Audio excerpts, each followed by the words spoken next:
The city that morning lay as though a hand of salt had passed over it in the night, whitening every sill and coping stone, dimming the gloss of the cobbles to a muted shimmer. I walked slowly through St. Friedeswide's close, collar up, the air crisp enough to pinch the skin inside my nose. The first bells of the day were still some minutes off. Only a groundsman with a broom moved ahead of me, his strokes deliberate, erasing yesterday's footprints from the cloister path. Beyond him, the library windows glowed faintly, but the frost on one pane caught my attention before the light did. It was not the usual starburst or fern-like tracery. This frost had gathered itself into loops and strokes that seemed half-intentional, like the scrawl of a child copying a parent's hand. I stood for a moment, gloved fingers around the iron railing, following the ridges with my eyes until the suggestion of letters emerged. Nothing formed entirely, only fragments. A reversed S, perhaps? Or the tail of an R?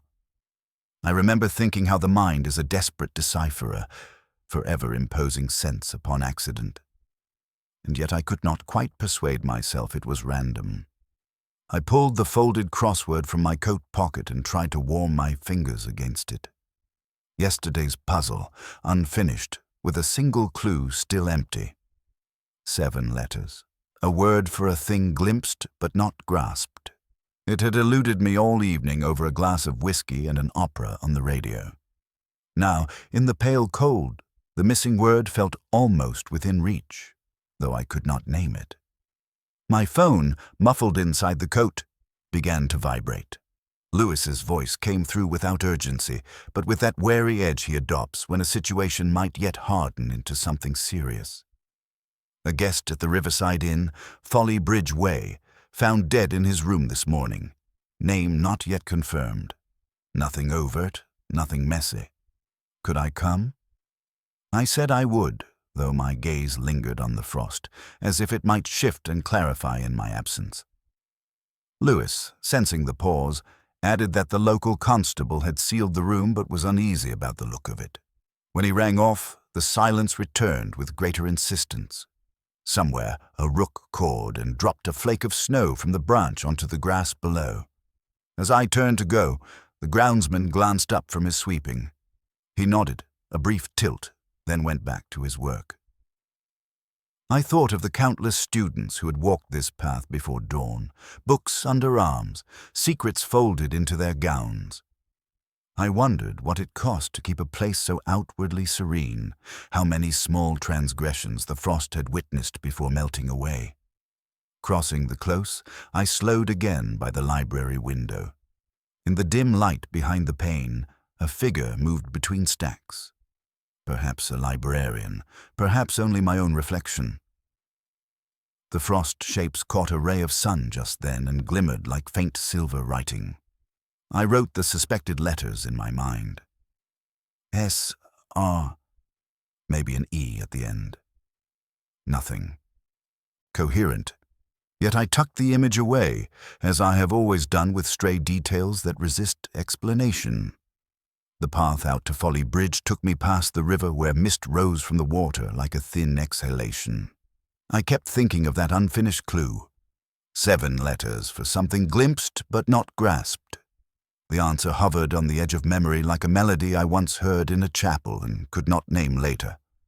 Lewis would be waiting, and the dead guest as well. Still, I slowed my pace to watch a pair of swans cut through the fog, their wakes converging in a pale V.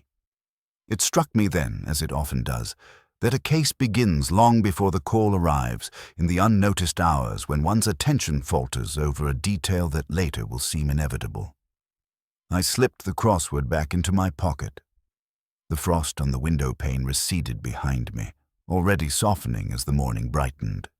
Whatever it spelled, it would wait. Some patterns insist on revealing themselves only after one has looked away. The inn stood just beyond the bridge, its timbers darkened by years of damp river air, its windows dulled by mist. Even from the street the place had a muffled quality, as though sound travelled slower there. Lewis met me on the narrow pavement with his hands deep in his coat and a look that asked if I was ready for something he could not yet define. We went inside together, the smell of wet wood and overbrewed tea clinging to the hallway like an old coat. A young chambermaid waited at the foot of the stairs. Her shoes were soaked from the flagstones of the yard, and her voice, when she spoke, carried the tremor of someone who had stumbled upon something she wished she had not. She said the guest in room 4 had not come down for breakfast. She had knocked and heard nothing. The door was locked, but the window ajar, the frost on the inside. Lewis reassured her in that low tone he keeps for frightened people, but I could see the pulse at her throat flickering. We climbed the stairs. The corridor was narrow and smelled faintly of polish and river silt. Somewhere a radio murmured a hymn. At the end, room 4. Lewis turned the key the constable had fetched. The door opened with a reluctant sigh, and we stepped into a room suspended between warmth and cold. Dr. Peter Vallon lay on the bed as if still preparing a lecture, one hand resting on his chest, the other extended toward the nightstand. His hair was damp at the temples, a faint glaze of sweat on his brow. There was nothing theatrical about his posture.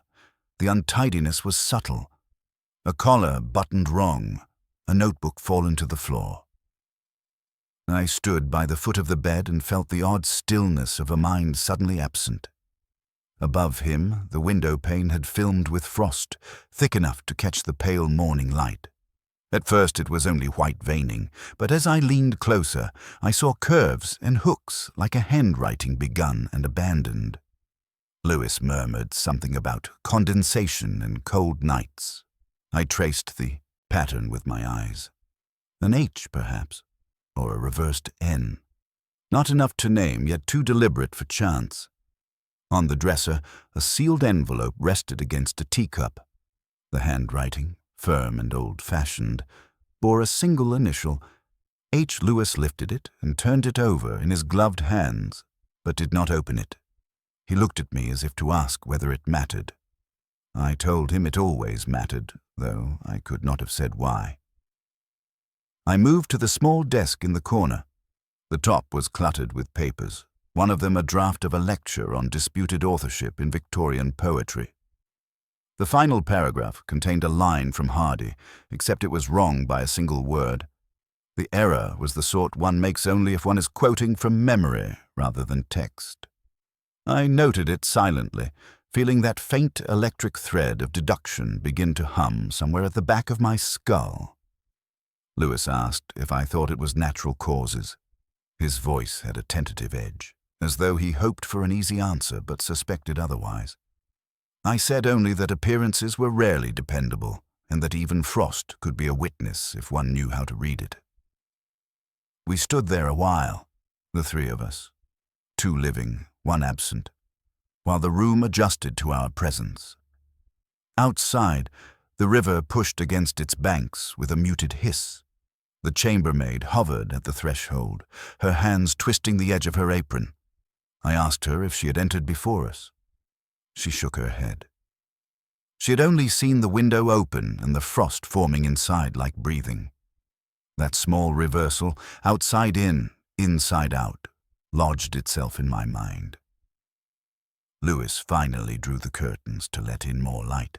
It fell across Vallon's face and made him look younger, almost apologetic, as though he regretted dying here among strangers. I slipped my notebook back into my coat. There would be time for the envelope, for the misquoted line, for the frost. For now I wanted only to stand a moment longer in that muted room and listen to what absence sounds like. I remember the return to the university as a kind of reluctant thaw after the inn's frozen silence. The road from Folly Bridge wound through streets that still smelt of coal smoke and early rain, and by the time we reached the college quadrangle, the frost had begun to loosen its hold on the grass. Lewis walked a half-pace behind me, reading notes from his pocketbook in the clipped murmur he uses when his mind is working ahead of his mouth. 3 names, he said, all written in the guest book at the inn. Helen Starton, Edmund Preece, Sister Agnes. Inside the senior common room the air was warmer, but carried that dusty sweetness particular to old books and old grievances. We took a corner table beneath a portrait of some forgotten provost and began to lay the papers out between us. Lewis had already drawn columns for times of arrival and departure, cross-referencing them with the inn's register. I listened without comment, letting the rhythm of his voice form a pattern like the first lines of a crossword grid. Helen Staunton first, a fellow of the college, ambitious, clever, often seen in committee rooms where reputation is bartered like silver. I had encountered her once at a lecture on manuscript forgeries, admired the precision of her questions and the frost of her smile. Beneath the clipped courtesy, there had been a quickness of calculation, the sort of mind that annotates everything for later use.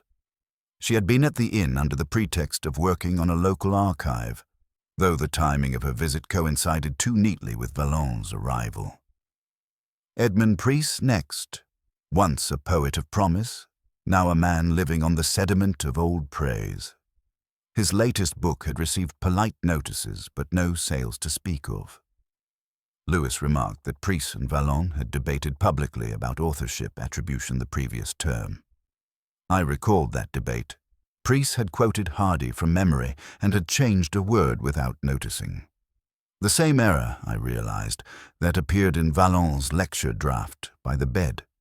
An echo, a slip that linked them in some way, and Sister Agnes. A name spoken quietly in reading rooms, as though invoking an unseen custodian. She had worked in the archives since before my first case at Oxford, and rumours followed her like a modest shadow. Some said she had removed or destroyed a controversial manuscript about the very poet Vallon was researching. Others insisted she was merely protecting the college from scandal. She rarely attended public events, but was known for her immaculate record-keeping. If she had been at the inn, she had left no impression except her signature in the guest book. Small, neat, a habit of someone accustomed to recording rather than performing. Lewis pushed the register toward me, finger tapping the 3 names as if to underline them. He asked what I made of it.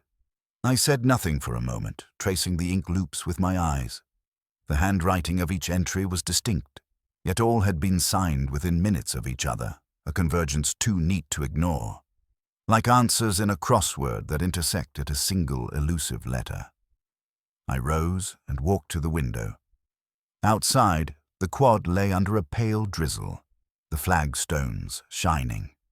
Students crossed hurriedly, collars up, unaware of the small pattern forming in a locked room by the river. My reflection in the glass overlapped the rain-streaked view, and for a moment I saw the frost letters from the inn instead of my own face. Lewis asked again, softly, if I believed Vallon's death accidental. I told him only that ghosts sometimes leave their traces in the margins rather than the main text.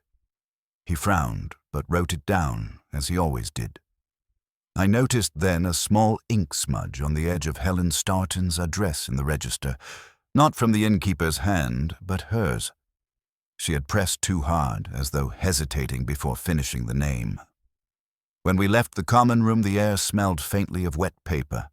Bells tolled somewhere beyond, the quad, slow and indifferent. I folded the list of names into my coat, aware of their weight, not as suspects yet, but as clues awaiting syntax. Some sentences, I have learned, are written long before one is ready to read them. I sat at my desk that morning with the papers spread before me, the rain lifting faint scents of stone and damp wool through the open window. Vallon's last lecture handout lay on top, its edges softened by the inn's humidity, a faint stain of tea in the corner. The text was tidy, almost pedantic, until the penultimate paragraph where a line from Hardy had been bent out of shape. Not simply a slip of memory, but a word transposed, like a mirror catching the wrong reflection. I stared at it for a long while, my pencil idle above the margin. Someone had interfered. Either Vallon himself, distracted, or another hand entirely. It was not evidence yet, only a small unevenness in the cloth, but I have learned that such unevenness often hides the seam. Lewis knocked on the frame and came in without waiting, the reins still on his shoulders. He asked if I had eaten. I had not. He said the turf might be quiet enough at this hour for a pint and a conversation. I folded the handout carefully, slid it into my coat pocket, and followed him out through stairwells that smelt of paper glue and old ink. The turf was half empty, a scattering of tourists by the fireplace, and one student bent over a laptop like a monk. The air held the yeasty sweetness of yesterday's beer, and the low beams forced even Lewis to duck. We took a corner table under a crooked print of the Radcliffe camera. The pint was warmish and the light thin, but it suited my mood. Lewis asked what I had found. I told him about the misquoted line. He frowned, trying to summon the correct version from memory. His guess was close, but not precise. He said perhaps Vallon had made the error himself. I shook my head. Vallon was known for his fastidiousness. He would sooner mislay his spectacles than misquote Hardy. And besides, the change of word altered the meaning subtly, turning a lament into an accusation. Such shifts are seldom innocent. He asked what it meant. I said I did not know yet, only that it might point toward whoever tampered with his work. He took a long drink, watching me over the rim. Then he mentioned the frost again, how on the window above Vallon's bed the shapes had looked like letters. He said he had tried to read them, but only saw fragments. I drew a beer mat toward me, and with the tip of my pencil began to sketch the shapes from memory. An arc like an S reversed, a diagonal stroke like a T, a curl that might be an O. I wrote them without commitment, leaving spaces between, as though some future version of myself might return to fill them in. Lewis leaned over but said nothing, only tracing a finger along the edge of the mat. Outside, the rain thickened and rattled against the small window. The student's keyboard clacked in an irregular rhythm. Thought again of the misquoted line. It contained 7 words. The missing word in yesterday's crossword had 7 letters. A coincidence, perhaps, yet the symmetry tugged at me. The crossword clue had been for something glimpsed but not grasped. This case felt precisely that. Lewis asked if we were chasing ghosts. I told him Oxford was built on ghosts, and we were only following the faint trails they left in frost and footnotes. He smiled faintly, but did not press. I slid the beer mat back across the table, unfinished. Sometimes it is better to let a pattern settle before naming it. We left as the bells of a nearby chapel began their patient ringing. The rain on the cobbles shone like spilled mercury. In my pocket, the folded handout pressed against my fingers like a secret trying to speak. The anonymous note lay on my desk like a small dark insect, folded once and addressed only to the station. No handwriting to measure, no flourish to suggest temperament, just those 7 words inside. Vallon was silenced before he could reveal the true author.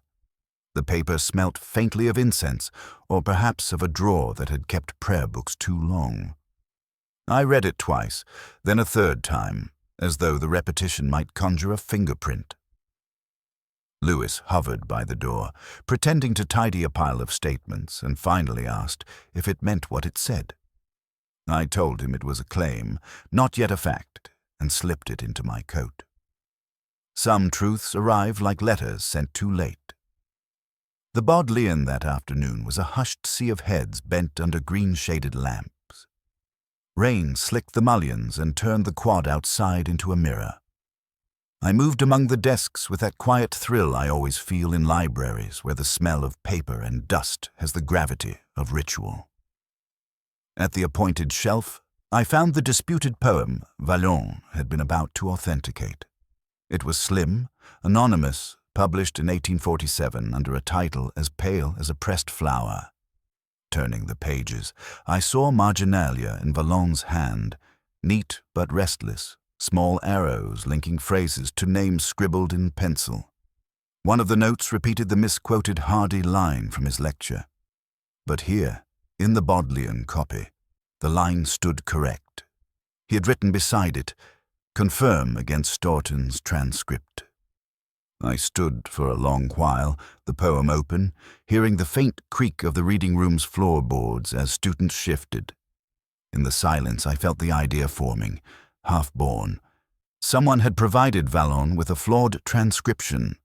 It was a way of steering his conclusions, subtle enough to pass as carelessness, the kind of misdirection only another scholar would think to use. Lewis arrived with 2 cups of coffee from the cloister kiosk and set one at my elbow. He asked what I had found. I said only that a poem can be a weapon if you place the wrong word in the right line. He gave a low whistle, then added that Helen Staunton had been asking for me, waiting by the quad under a black umbrella. I found her there a few minutes later, the rain making small dark circles on the stone. She greeted me with a smile that did not reach her eyes and said she had been thinking about Vallon, how his death had unsettled the college. I waited. She spoke of his brilliance, his charm, and then, almost casually, of a long-ago entanglement between Vallon and the wife of a college master, a liaison whispered about, but never named aloud. She said it might explain why some people wanted his reputation curtailed. Her voice was soft but pitched for me to hear over the rain. I asked why she was telling me now. She shrugged, said she thought it might matter. Then she looked away, tightening her grip on the umbrella's handle until her knuckles whitened. I watched her walk off toward the Sheldonian, the black canopy tilting slightly against the wind. A detail flickered. The inside lining of her umbrella was printed with a pattern of letters, a novelty fabric. As she moved, the rain pressed it briefly against the ribs, forming a mirror of frost shapes on cloth. Back in the reading room, I opened my notebook and wrote the letters from memory, matching them against the beer mat from the turf. Still unfinished, but the pattern was tightening. Outside, the rain slowed to a fine mist. Inside, the poem waited under my hand, its disputed stanzas as calm as a sleeping animal. The solicitor arrived at the station in a grey suit whose creases had lost their memory of an iron. He carried a slim folder and the mild air of someone delivering a verdict already rehearsed. Inside, he produced a will, or rather, a codicil clipped to the original, in which Vallon purportedly left his papers, drafts, and research notes to Sister Agnes of the college archives. The signature, bold and steady, appeared at the bottom like a seal pressed in wax. Lewis stood at my shoulder, reading over it, and I could sense the conclusion forming in him before he spoke. "A simple motive," he said quietly. "Valuable manuscripts worth a small fortune to the right collector." I nodded but did not agree. Instead, I leaned closer, inhaling the faint metallic scent of fresh ink.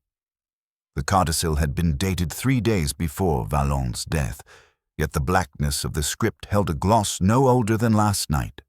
A hand used to fountain pens would have blotted it automatically. This page bore no blotting at all, as though prepared with the caution of a forger who knows smudges betray haste. I said nothing. Lewis asked again what I thought. I told him the papers might indeed be valuable, but that greed seldom writes such tidy lines. He gave a small shrug, half irritated. The solicitor, sensing discord, murmured about legal propriety, about how last-minute changes were not uncommon. I watched a bead of perspiration slide from his temple to the collar of his shirt. Performance meant to distract, I thought. The truth often waits in the margins, not in the headline. Later that afternoon, we walked back to the college through a fine mist, the pavement shining like damp slate. My pocket held the photocopy of the codicil. Each time my fingers brushed it, I felt that faint tremor of misdirection, as if the paper itself were trying to whisper another story. We paused beneath an archway, while a line of students passed, their shoes clattering on the stone in uneven rhythm. I found myself counting the beats like a metronome. On the 4th and 7th footstep, the sound faltered, one student limping slightly. The rhythm jogged a memory of a crossword clue from the previous week. a hint about false steps leading to false conclusions. I turned to Lewis and said we would speak to Sister Agnes again, but gently, without presuming guilt. He raised an eyebrow and said, if not her, then who? I answered only that wills, like frost, can spell what no one intends. In the reading room, the air smelt of old linen and faint candle wax from some unseen service. Sister Agnes sat at her usual desk with the calm of a woman who has spent decades among fragile things. She looked up as we approached, her expression neither welcoming nor wary. I noticed her hands folded neatly on the table, no ink stains, no tremor. We spoke of the codicil. She inclined her head and said she had not known of it. Her voice, low and steady, left no echo. Lewis pressed about Vallon's papers, about their worth. She answered with mild surprise that the manuscripts were scholarly, not sensational.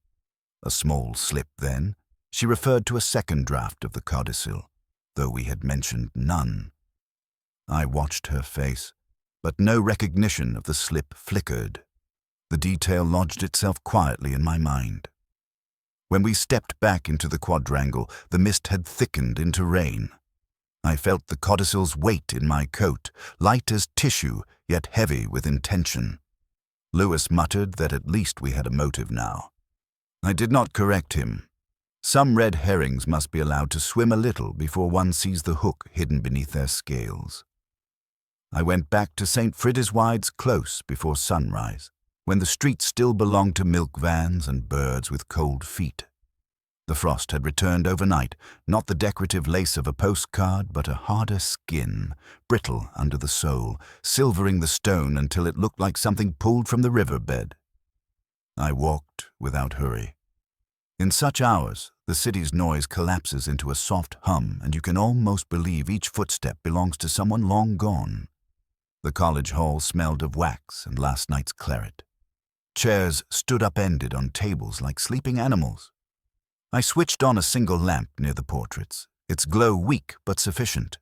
On the far wall hung the photographs, their glass surfaces dulled by decades of dust. Alumni, dons, benefactors, an archive of faces watching the present from a polite distance.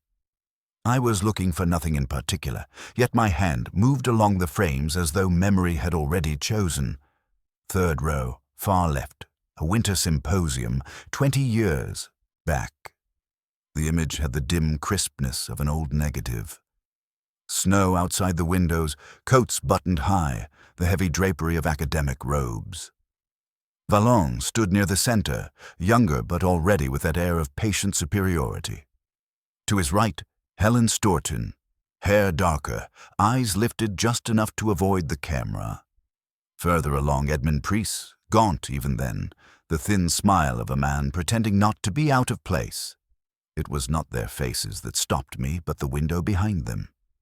Frost had gathered there too, a thick script curling across the glass. In the photograph, the letters were more distinct than memory had allowed. Not the loops from Vallon's room, but a different arrangement, yet kin to it. A word almost visible, blurred by time. I pressed my thumb against the frame as though warmth could bring it out. The repetition felt deliberate, as though the past had rehearsed the present. I carried the photograph to the long table under the lamp and sat down. The wood was cold beneath my palms. A bottle half full of some committee wine stood nearby. I poured a finger of it into a glass without thinking. It tasted flat, iron at the edge, but the warmth of it settled the tremor in my hand. I took out my notebook and began sketching the frost letters from the photograph beside the ones from Vallon's window. Shapes echoed each other like stanzas in a poem written years apart. The hall creaked above me. Somewhere in the stairwell, a clock struck 6, its chime absorbed by thick curtains. I thought of the crossword clue again, that 7-letter word for something glimpsed but not grasped. These frost messages were like that. Half an answer, half a question. Lewis rang just then. His voice came small and tinny. He said he was following up on the codicil with the solicitor. I murmured something non-committal. He asked what I was doing at the college so early. Looking at ghosts, I told him. He chuckled, then asked if I had slept. I had not. When I hung up, the hall felt emptier. I studied Helen's face in the photograph. She was not looking at Vallon, but at the window, a slant of her eyes barely perceptible. Edmund's hand rested on the back of her chair, fingers curved as though marking possession. Small gestures, long forgotten, but photographs are unsentimental witnesses. I replaced the frame on the wall and left the glass where it was. The frost outside had begun to soften, streaks of water sliding down the stone like slow tears. In my coat pocket, the notebook with its half-finished letters, pressed against me like a sealed envelope. Repetition can be accident, but it can also be a cover story, rehearsed until it feels like truth. It was late afternoon when we met Edmund Preece in the small interview room at the station. Rain fretted against the panes as if trying to join the conversation. Preece arrived in a dark overcoat smelling faintly of mothballs and wet paper. He looked older than the photograph in the college hall, his skin like hard parchment, eyes bright with something that could have been conviction or rehearsal. He did not wait to be asked. He said he had lured Vallon to the inn under the pretext of a private debate about the disputed poem. He said he had slipped a mild sedative into Vallon's drink. He said Vallon had dozed, then died.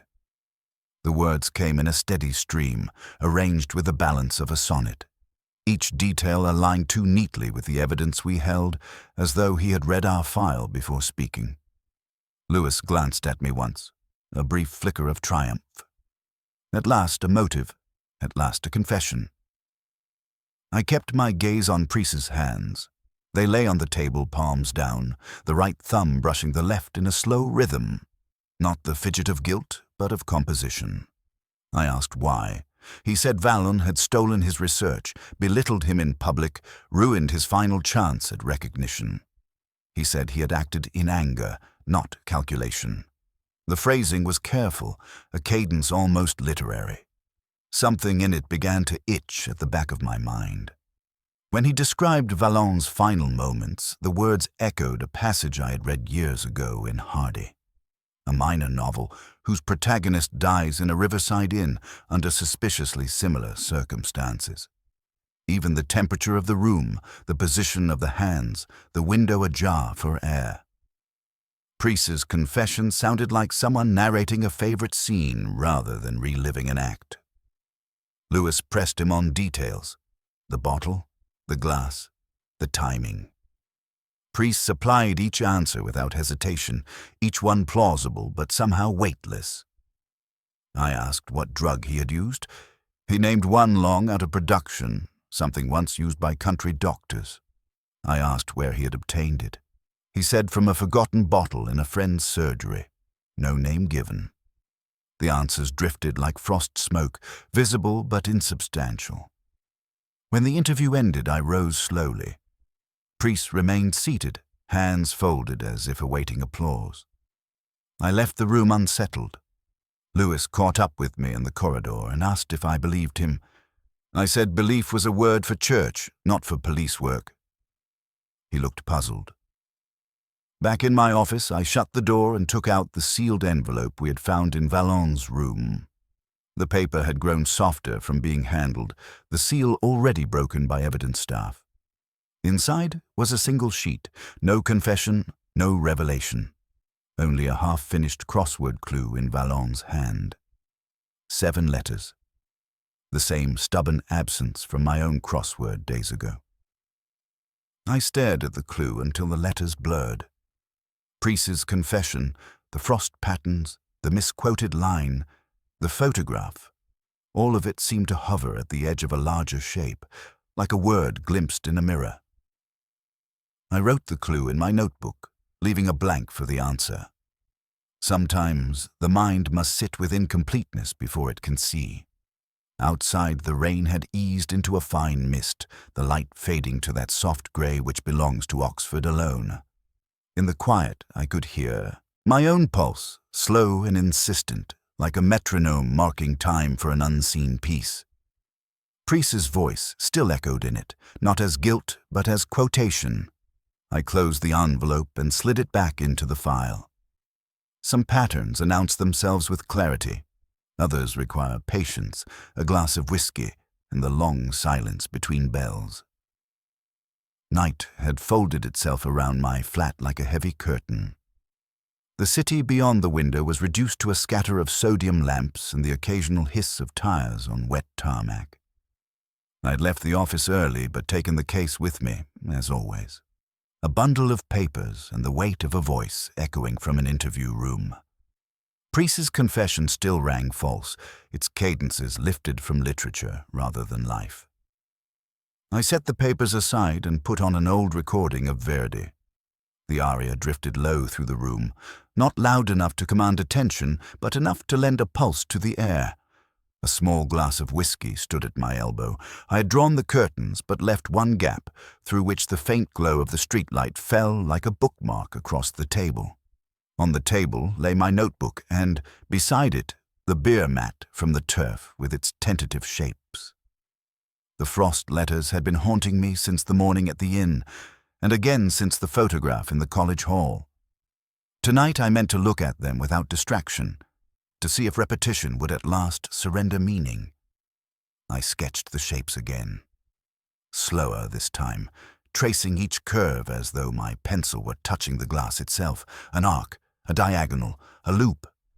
I wrote them in different orders, erased, tried again. The opera rose, a voice sustaining a note that seemed to hang on the edge of breakage. Gradually a pattern began to form. The letters did not sit as initials, but as a reversed script, like the impression left when you close a book on wet ink. I shifted them, left to right to left.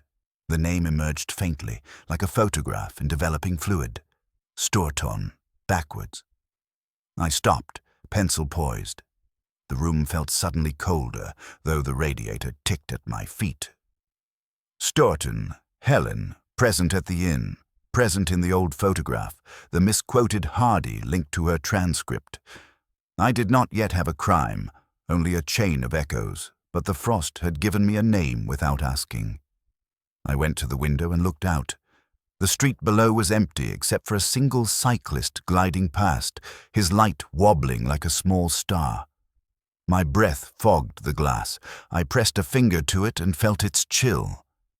The frost on Vallon's window had been on the outside, I realized, not the inside. The chambermaid had said as much without knowing it. A small reversal, but decisive. The message, if message it was, came from the cold night, not the warm room. Someone outside had shaped it, hurried, perhaps panicked. I returned to the table and wrote the deduction in the margin, then underlined it once. Even as I did, doubt flared. Perhaps it was coincidence. Perhaps my mind, restless, had forced letters into ice the way one sees faces in clouds. But the backwards name refused to dissolve. The opera ended on a soft chord, and the silence that followed felt deeper for its absence. I poured the last of the whiskey and sat back. In my lap, the sealed envelope from Vallon lay like a small, inert creature. I opened it again, though I already knew its contents. The half-finished crossword clue, still blank, 7 letters. I placed it beside my sketch. The 2 fragments, a clue and a name, sat like halves of an unfinished thought. Outside, the night wind pushed against the window, rattling it faintly, as though some hand were tracing letters on the glass, even now. I closed my notebook and let the pencil roll away. Answers are rarely born in the moment of their discovery. They wait, quiet, until the mind is ready. The name remained, reversed but insistent, hovering at the edge of my thoughts like a refrain I could not stop hearing. The archives lay in the oldest wing of the college, a place where sound arrived muted and late, as if slowed by the weight of centuries. I went down the narrow stair just after dawn, the stone still cold from the night. The smell was of paper and beeswax and something fainter, like rain seeping through stone. Sister Agnes had agreed to see me before the day's cataloguing began.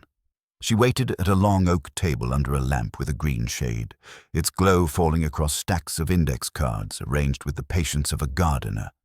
Her hands were folded on the table, pale and still, and for a moment she looked more like a photograph than a person. I sat opposite her, notebook closed, and told her why I had come. She listened without interruption. When I asked where she had been at the time of Vallon's death, she answered at once, voice low, measured. She had been in the lower archives, preparing a catalogue of early hymnals, alone but for a junior assistant who left at midnight. She named the assistant, precise in detail, her tone without defense. The alibi held. I asked if she had known of Vallon's will. She said she had not, though her eyes flickered briefly toward a stack of envelopes at her elbow, an almost imperceptible movement. She smoothed her hands on the tabletop as if to iron away the gesture. Then she said she remembered something from the night of the death. Leaving the archives late to fetch a reference from her rooms, she had passed near the inn. Through the mist she had glimpsed Helen Stourton leaving by the side door, gloves in her hand, dark with moisture. Frost that night had clung to everything, she added, even to her own veil. Lewis, who stood a little behind me, shifted his weight but said nothing. I asked why she had not mentioned this before. She said no one had asked. Her eyes held mine calmly. It was then she made the slip. Speaking of Vallon's papers, she said perhaps the second draft of the codicil would make matters clear. She continued talking, unaware, but the words had already settled in the air like dust motes in a sunbeam. There had been no mention of a second draft. The solicitor had produced only one. I let the silence stretch a heartbeat too long. She noticed, but did not retract. I closed my notebook slowly, the sound of the clasp echoing faintly under the vaulted ceiling. I thanked her for her time, for her patience. She inclined her head. Her expression did not change, but her hands tightened on each other, a minute tremor between knuckles. Outside, the corridor smelled of damp stone and polish. Lewis asked quietly if I believed her. I said belief was for sermons. He frowned, but did not press. We walked back up the stairwell, our footsteps muted by the worn treads. In the cloister the frost was lifting, thin ribbons of water sliding down the leaded windows. I stopped and wrote a note in the margin of my book. Gloves damp with frost, second draft, knowledge unsought. The handwriting looked strange in the half-light, as though someone else had written it. I stood a moment longer, listening to the hush of the college waking, the faint creak of floorboards above, the smell of paper rising from the open window of the archives. Even the bells had not yet begun. Patterns rarely reveal themselves all at once. They appear like shy figures in a doorway, waiting to be recognized. Night again, and the city breathing in its slow winter rhythm. I had not intended to work so late, yet the papers on my table had drifted into a pattern of their own, like playing cards in a patient hand. The opera from earlier had finished, only the soft hum of the radiator kept me company. Lewis had gone home hours ago, leaving behind his neat notes and his stubborn conviction that Sister Agnes stood at the heart of it. But the pattern would not allow that conclusion. It was tilting toward another name, one that had been with us all along. I spread the evidence across the table, Vallon's last lecture handout with its altered Hardy line, the codicil freshly inked, the photograph from the winter symposium. 3 fragments that had resisted meaning now began to lean into each other, like lines of a poem rearranged until the rhyme falls into place. The misquoted poet first. Vallon had written the line wrong, only in the handout found at the inn. In the Bodleian copy, he had marked it correct, with a note to confirm against Stourton's transcript. Her transcript, the one she had sent to him in advance of his lecture, must have carried the misquote. He had been about to expose her, perhaps gently, perhaps publicly. Then the will. A last-minute gift to Sister Agnes, unsigned by blotting, its ink glossy as a trap set overnight. Not greed, but camouflage. A red herring designed to draw the eye away from Helen Staunton. And the photograph. 20 years old, but the frost on the window behind them forming shapes like a rehearsal. Helen's eyes not on the camera, but on the glass. Edmund's hand, a possessive curve on her chair. She had been borrowing from the disputed poem even then, the plagiarism already woven into her reputation. Vallon had known, only now had he gathered proof enough to speak. I took the beer mat from my pocket and placed it beside the photograph. The frost letters from Vallon's window and those in the old photograph mirrored each other. Loops, diagonals, the ghost of an S reversed. I wrote them again slowly, then reversed the order. Staunton. The name surfaced like a ship from fog. I sat back. The radiator ticked. Outside, the streetlight threw a thin blade of orange across the window. I thought of Helen at the inn, leaving by the side door, gloves wet with frost.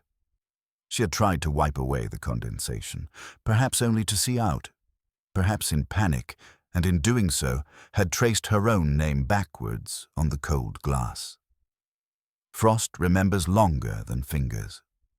In my notebook, the half-finished crossword clue from Vallon's envelope still waited. 7 letters.